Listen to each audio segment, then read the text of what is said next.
With presidential elections due by next June, Turkish President Recep Tayyip Erdogan and the leader of the main opposition CHP party, Kemal Kılıçdaroğlu, are vowing legally to enshrine women's right to wear religious headscarves.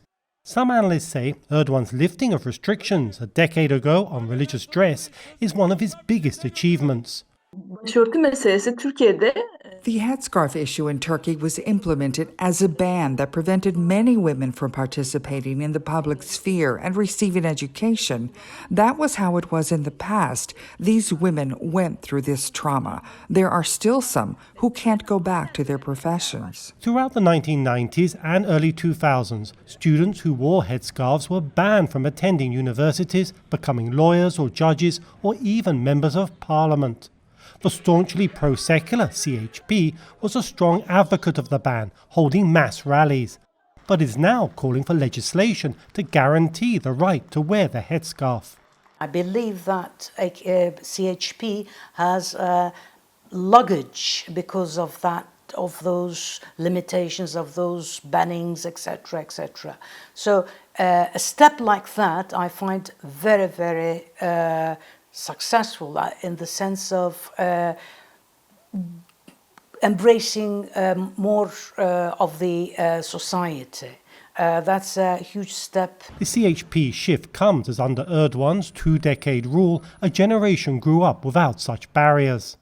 A conservative religious middle class also has emerged and prospered. Some analysts say they are now more concerned about the country's present economic woes of near triple-digit inflation than past religious debates. Many of the fights that their parents had are not these kids' fights, right? They don't care. Let's take a head-veiled girl that's, having her university education right now. Her fight is not to keep her veil on, but her fight is to get a better education and to get a higher paying job. But Erdogan is seeking to broaden the debate, calling for constitutional reform that not only guarantees the right to wear the headscarf, but protects a family from what he calls perverse trends, a reference to the LGBT movement. There is a strong underlining of the family values, of the protection of the family, etc. And more it is to do not only with this scarf issue, which is, I find, quite a fringe issue for the moment, but more with the LGBT plus groups, etc.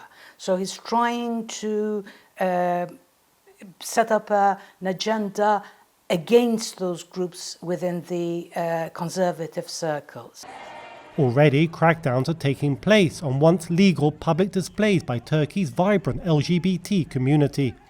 Anti-LGBT protests have already started as parties jockey to set the political agenda ahead of what are widely predicted to be highly contested elections.